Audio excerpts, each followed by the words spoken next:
What can you learn from someone that has more than 500 episodes that's also incredibly mindful? That is what you're going to find out today. Stay tuned.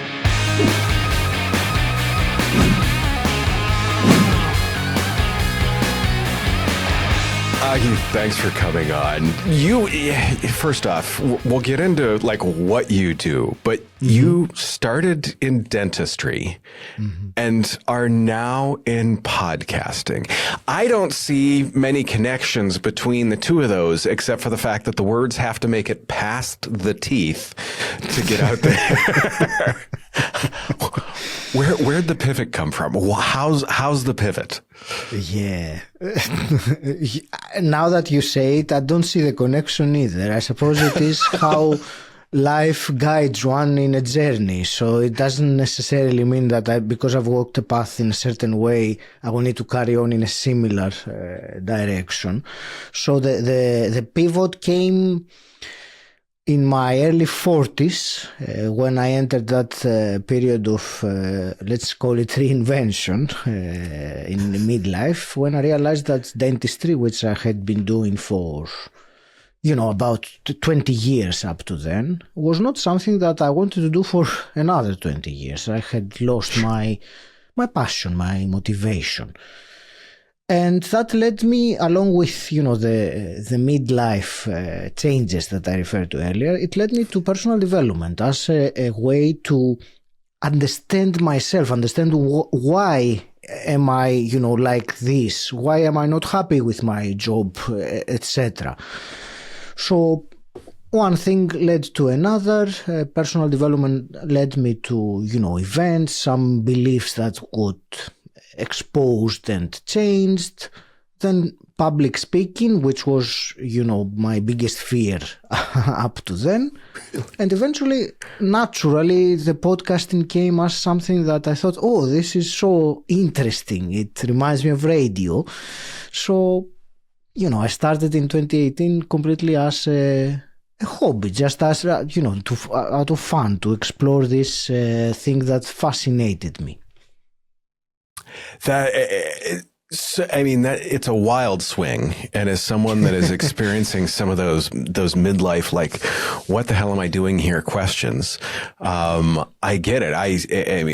I came from, I always joke, my career path looks like someone was drunk but I went from automotive to agriculture to trucking to podcasting. So I get hey, what's the wild left turn here? That being said, you have your podcast, but you work with a lot of podcasters. What is it you do to help people? I don't work with many podcasters anymore, Keith. I have worked in the past and done some work, mentoring, etc. Mainly, I coach and mentor people on their own life journey and transitions, especially in midlife. I think the podcasting part comes for me as a, let's say, integral part of my identity, first of all, of who I am. After all these years, I have not missed a single week of publishing.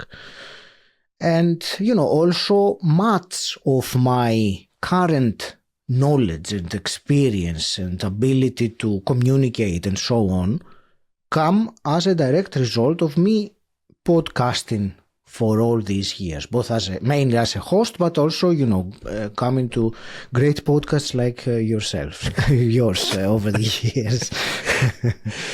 You've talked with a fair number of people over the years, I think, especially since 2018. When I start doing that math, that is 8 years. Which it's funny. I saw you look up a little bit. You're like, oh yeah, that is 8 years. Time flies, doesn't it? My blink goodness. of an eye and it's gone. Especially, when you mentioned the midlife stuff, that's when you suddenly realize that it seems like someone wound the clock a little hard. And boy, as time sped up as we go through with this. You talk, one of the things that you talked about, the article kind of that I saw was, and what drew me to saying, look, let's have this conversation was I saw a post you had on LinkedIn about your 3-filter workflow for when you're getting the cold pitches for episodes. And one of my favorite stories I love to tell is I co-host a show with Chrissy Myers called The Business Fix. We don't have guests on, and we are getting pitched guests at like, hey, I would love to be a guest on your show. And I'm to the point now where I have fun with it because I send back, who's been your favorite guest so far? But that 3-filter workflow, could you kind of talk a little bit about that? Because it's a big deal in making sure that you're having the right guests on. Definitely, and the example that you gave is very, a very obvious example of how little effort is being put nowadays anyway into pitches to podcast hosts. And anyone that hosts a podcast probably has experienced that already. Some, emails that, the thing is, Keith, and I will talk about the 3 filters. The thing is that I remember just up to perhaps a couple of years ago, there were some more personal and thoughtful pitches. I remember receiving from some potential guests a video that said, "Hello, Agi, I listened to your podcast. I left you a review. This is what I talk about," which I think resonates. And, that kind of personal approach, now that AI is so much more, widespread, it has been replaced with impersonal pitches that, however, they do sound like, apart from the example that you gave earlier, I do receive pitches that I find that it's AIs that read the RSS of my podcast, and they can present a very elaborate pitch like someone is my best listener because they have checked all the show notes of the previous episodes. So, when you receive these kinds of emails several times a week, or, for some people there are multiple a day, it's difficult. On the one hand, it is a huge amount of time to go through all these and figure out which are for real and which are relevant and so on. On the other hand, me personally, I wouldn't like to miss something that was really good, a gem among all that. So I found over the years that the best for me, and I've seen it work for others as well, the best filter, because indeed there is a 3-filter process that I described in that speech you talk about. By the way, it is a free teaching, so anyone can access it. So the first filter is send all those people that either email me or DM me and say, "Oh, I want to be a guest on your podcast," or whatever, send them to PodMatch. PodMatch is a platform that handles, the connection, shall we say, between guests and hosts. In my experience, it's the best there is out there because there are other, similar platforms, but I've been using it for years. I'm so happy with it. The big advantage that this filter gives you is that anyone who is mass pitching or are not serious about coming to your show, and what I mean by that is that, many guests set a target and say, "I want to go to 10 podcasts this month." It doesn't really matter if they are relevant or not. Let me go to 10 podcasts. And, all these people they don't really make any effort to join PodMatch and create a profile and message me there. But that's basically my first filter. It's a very clear instruction that I handle all my guest applications through PodMatch. If you want to be considered, send me a message. Here's my profile. That is the first filter. I love that start to it too. And what's funny about it is The way that I saw your post is we weren't connected on LinkedIn. I actually saw your post on LinkedIn. We weren't connected on LinkedIn. I saw that Alex, the founder of PodMatch, had commented on your post. That was what was flagged in my feed. So I went over and read it, and I was like, yes. So that's how it made sense. And I truly, it was an interesting piece. What is the second piece to that then? The second piece is once someone messaged me on PodMatch, I would like to have a fairly quick way of, I like to call it like a triage. So it's easy for me to determine whether that pitch or guest is good and relevant to me, because someone might still go into PodMatch or already be on PodMatch and email me about the example. I remember it still. It was a real estate broker that wanted to talk about how to flip houses for a profit. But I have a personal development podcast, so it's not really relevant. So I want a quick way to assess those, or triage, that's the word I used earlier. So some of them, with PodMatch, everyone has to make a profile page, which is quite standardized. The bio, some questions or topics that the guest talks, etc. So from that, at a glance, or perhaps not at a glance, I'm exaggerating a bit, but in a few minutes, it takes me just to decide whether that guest is good, which I call it a yes. And in that case, via the platform, I can coordinate the scheduling and so on. One is, that is one category of pitches. The other is a no, like the example I just gave a minute ago.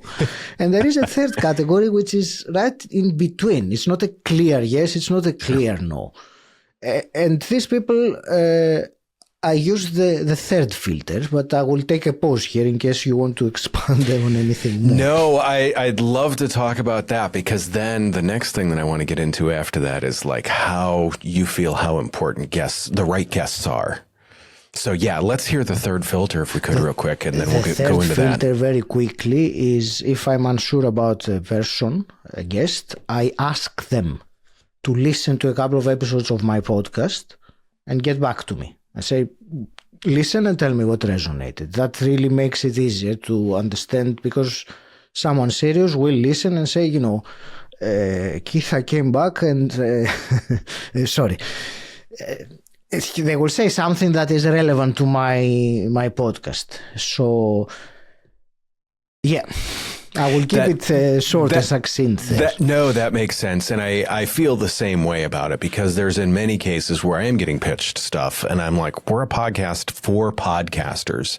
Yes. In fact, we just had to tell someone we went ahead and we recorded an episode, and we're probably not going to publish it because it stayed out of there was a lot of self-pitching. There was a lot of other items in there where I'm like, no. This is for the people. This is not for, we do our podcast for promotion, but we do it through promotion, through learning, not just raw, hey, I'm going to say the thing 20 times in your face and have it, hope it sticks. When, like for your show, like in personal development, there's so many ways that can go sideways. And there's so many, people can consider that a broad topic, but I know you've got yours pointed in a certain direction. We talked about kind of the midlife area of like, hey, look, here's what I'm doing. Here's what I'm trying to go. Like there's a pivot involved with it, things of that nature. To you, how important is it? And like, what's your experience when it does go sideways with a guest? And what's the difference when it's good with a guest? How does that feel? And once the tail end that I want to hear on that is, how does your audience feel? Do you see that in numbers?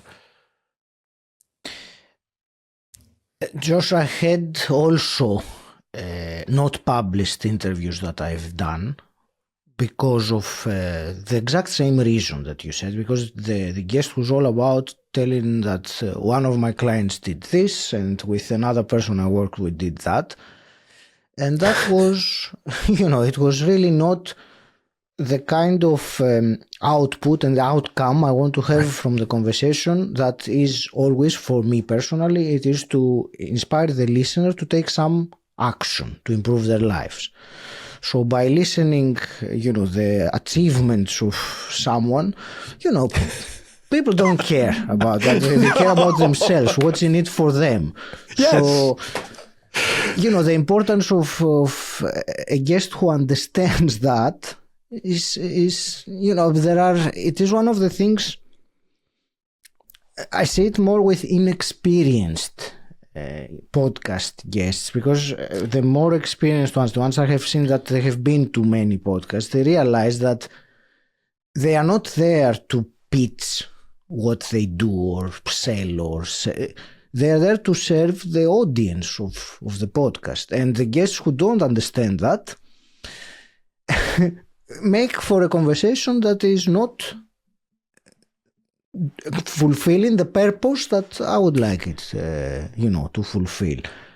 And you asked, if it goes sideways. Now, after all these years of podcasting and the experience that I have, I can really drag them back to the conversation with my, as a host. Sure. I will take the leadership of the conversation. I'll say, okay, let's not talk about this anymore. I want to hear more about this or whatever it is that, and this came, that's how I'm handling it now. But was I handling it like that 5 years ago? Absolutely not. I will stand and listen, very carefully, because I felt like it would be rude to interrupt them. But not anymore. I guide the conversation. That's the role, one of my roles as a host, if not the main role, to guide the conversation, the interview, towards the outcome that I want for my audience. Right.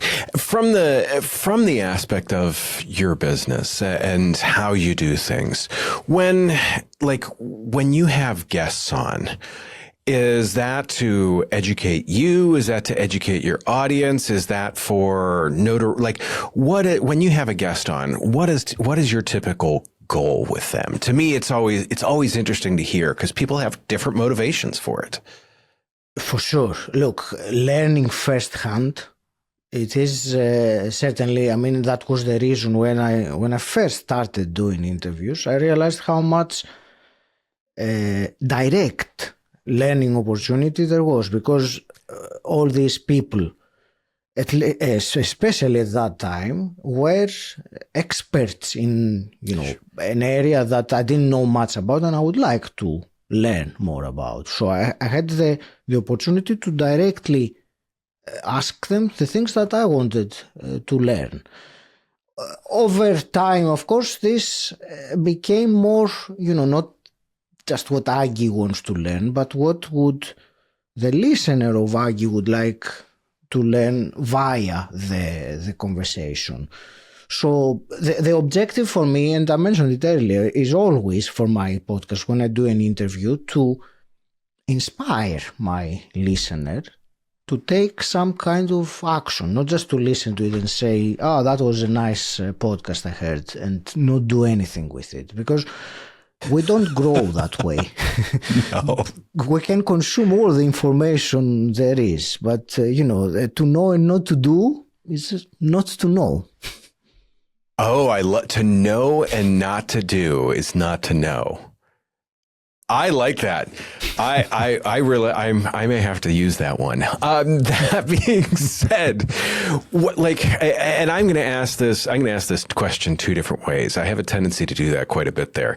The first way I want to kind of ask the question is what is an insight that you got from a guest where just when they said it, you're like, oh my gosh, this is, it was pivotal for you. Has there been a big insight where you're like, oh, that was it? Josh, I was thinking that you might ask me something like this. every time, my podcast now has 500, today we're 585 episodes. And that's amazing. As you can imagine, it's difficult to isolate. I mean, I can, or I could isolate episodes, but I always find it difficult to say, okay, this was the insight without some kind of context that would go. So my insight about what? So it's a tough one. It's a broad one. Yes. And I guess what I'll stem off of that, though, is like from a podcasting standpoint. I mean, I always make the analogy that everyone's like, I can talk, so I'm going to be a great podcaster, right? And it's the analogy I always like to make. It's the same way that I drove to my studio, therefore I'm a race car driver. No. Yes. What has been the thing that you've learned about podcasting that has really, like, what's the one thing that's been like a big lesson to you about podcasting as a whole? I will tell you two, actually, if you don't mind. Yeah, no, please do. The first one is exactly what you just said about the analogy that because I can talk, I can be a podcaster. And I have found that it is actually about being able to listen rather than being able to talk. Especially, on a podcast like this, where there is a conversation. It's not, if I listen attentively and carefully, and then I will know what to say. So it's not about that. So that is, one big thing that certainly I have improved as a communicator generally by doing the podcast. The other one, which is probably, when I consider all these years and the episodes and the lessons, is that growth, success, in podcasting, in whatever, in many things, is a long game. And I have realized the power of consistency, the power of patience, and the power of keeping the vision of where you want to go alive in your head, even if the results that you are expecting are not showing yet. That is the most in the most summarized way I can explain this. When I think of that, you probably have you heard the story of the Chinese bamboo tree? No. It is a kind of a bamboo tree that takes the years of, once you plant it, it takes years of growing its roots before it even breaks through the ground. So you need to tender to it and water it and fertilize it, and for years nothing shows. It doesn't even break through the ground. And when it actually does break after years through the ground, in a few weeks, it has gone to some tremendous height of, several feet, which, brings the question, did it grow in a few weeks or in 4 years? Sure. So I find this a great analogy with, our efforts in life, in business, in success, in personal development, and how many times we don't see the results right away, but that is because we need to grow roots, deeper and deeper roots, whatever these roots are, the systems or our emotional capabilities or whatever. Brilliant answer. I love that. It comes back to something. The past couple of guests that I've had on, one of which was, one of the first ones to really hammer on this was Dave Jackson. Dave's local to me, so I actually had him sitting in fact, he sat in this chair right here. So loved having him in. He talked about knowing your why, like why you're starting your podcast, because as you said, it's a long game. The question that I haven't asked anyone yet that just kind of struck me, you've been doing this for, as you said, 500 plus episodes. Has your why changed? Yes, it has. Yes, it has. When I started, my why was because I'm curious about what is podcasting and what it can do for me. After a little while, I still remember, and I will just share that as a story, Josh. When I first I love recorded stories. my first ever episode, and that was, my first podcast, which I had a co-host, so we didn't have guests, but it was our very, very first recording. When he came to my home, we did a home studio. It was very interesting.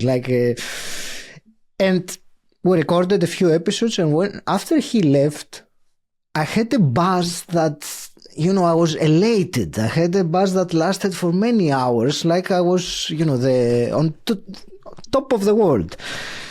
And then I realized, oh, right, there is something here to be, explored further. And after, it was probably a year or just over a year that I was doing it, I started my second podcast, the one I have now, Personal Development Mastery. And then just when I started it, COVID happened. So I was at home along with, most people were stuck at home. So I started doing 2 episodes every week. And that's when I realized that this was not a hobby anymore, because it was taking a lot of my time. I was doing everything myself. There was no ChatGPT in 2020. So, there was a lot of time spent on it. And then I realized, okay, this is not a hobby anymore. It has become a passion. So the why transformed from a hobby to a real passion of mine. And of course, when years kept going and I kept putting in the time, and the number of episodes went to several hundreds, I realized that it had gone past the passion stage again. And what it has become, and that is my why now for the last few years, it is a mission.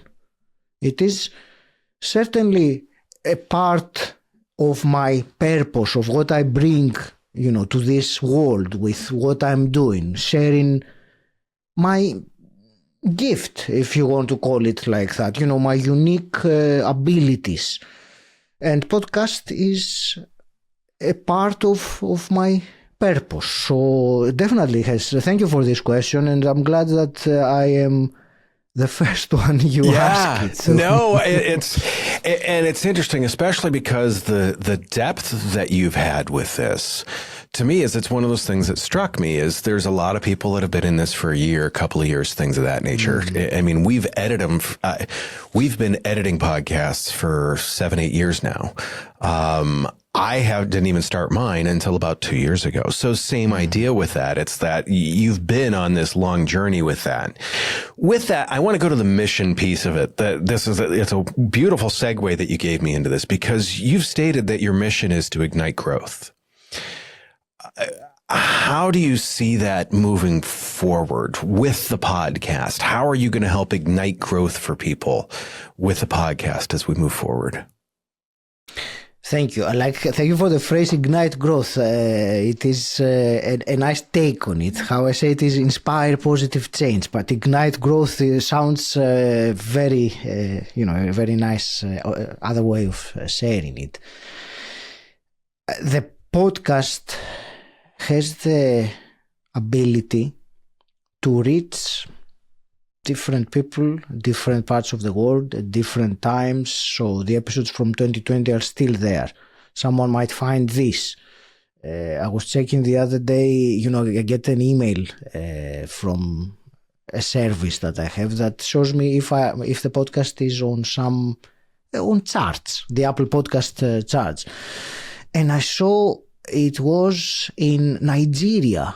And I thought, wow, there are people in Africa, in Nigeria, that are listening to, or Zimbabwe, that are listening to the podcast. Not many, but, it was a realization that our ability to reach people as podcasters is so broad that you never know when and who and how you might make a difference to someone's life, hopefully, if they take action on what they listened to. So, to answer your question about the future, I can only see this increasing even more. Many podcasts, and now I will digress for a moment because it just came up to me. There are many podcasts, let's say a big percentage of podcasts out there that are not that good, to be honest. Correct. I'm saying it very politely, but no, you can go ahead and say, we will say that part out loud. There's a lot of podcasts out there. I follow an Instagram channel that is all about, it is literally saying podcasting equipment should be more expensive. And I am quoted as saying, podcasting has the benefit of having a very low barrier to entry. It also has the curse of having a very low barrier to entry. So yeah, I'm sorry. Go ahead. No, that's so true. That's so true. But very, exactly with what you're saying. I think in the future there will be better filtering out. I don't know exactly how. It won't be by us. It will be by the big players, Apple, Spotify, sure, or whoever else. There will be better filters of presenting the good podcasts more than, a podcast that is from someone irrelevant or from someone who just has an audience because they're an influencer and they chuck a podcast on top of that, which is... I'm not going to drop any names. Just saying. There's a few that I have talked about that, they have an audience and they have brought that audience to podcasting. That doesn't mean that they're good podcasters. There's a number of well-ranked podcasts that have the money behind them. And they've got the fame behind them already. So we have seen that, and we have talked about that kind of, I have talked about that at length to a certain extent, just because of the fact it's one of those interesting things to see sometimes. On the flip side of that, what's interesting too is when you look at social media content, the ones that are getting viewed, it's not necessarily that it's the best content, but bad content because there's such a glut of content. Some of the worst ones aren't getting the traction that maybe some of the other ones should. It's a balancing act, and it's always interesting to see. That all being said, I mean, it was a while ago when you started podcasting. The question that I always like to ask, you keep reminding me of that. Yeah. Sorry. It was recently. It was recently when you started podcasting. I get it. Yeah. We were talking about earlier on before our call about how time flies quickly. Yes. Very, very rapidly. I was 20 a few weeks ago. Feels like that, doesn't it? Sometimes. Correct. There's days where it feels like that, and there's also days where it feels like it was 200 years ago. But nonetheless, one of the big questions that I like to ask kind of to wrap things up is we talk with people that are currently podcasting, starting podcasting, but a lot, in some cases, are thinking about podcasting. You cannot say just press record because that is the lamest answer on the planet. And you know which question I'm going to ask then is what is the piece of advice that you're going to give to someone that's thinking about podcasting or just starting podcasting? To focus on the why. That's the answer that comes more the first of all things. The why do you want to have a podcast? And be very specific and write it down. That would be my recommendation. And try to fill a page out of, the reasons why you want to make a podcast. And then you will have the opportunity to clarify your thoughts about it, because when you're at the beginning, you know what, it's easy to start for the wrong reasons. It's very easy. And podcasting is not, the analogy I like is it's like a marathon. It's not like a sprint. So if you're expecting to start a podcast and in a couple of months to be a superstar, I hate to break it to you, but it's not that possible. I mean, it's not impossible, but it's not very likely that will happen. Perhaps you can start a TikTok or something else if you want, quicker results. So focusing on the reason why you want to be in podcasting and is something that will help you clarify things and help you see ahead. There are so many things to this question you asked me. We could do a separate episode about it, but I think that is the fundamental, answer that I would give to someone starting.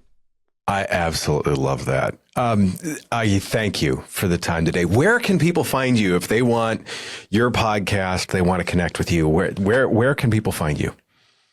The best place is my podcast, Personal Development Mastery. The website is personaldevelopmentmasterypodcast.com. It's a long thing, but it works. I would be very happy to have someone just reach out to me as a result of this conversation. I would be happy. Just tell me that you listen to me here, and I would love to connect and help if I can. Absolutely love that. Thank you. I appreciate the time today. Greatly appreciated. For everyone else, I took notes. I took a lot of notes. I need a minute to think about those, and I will be right back.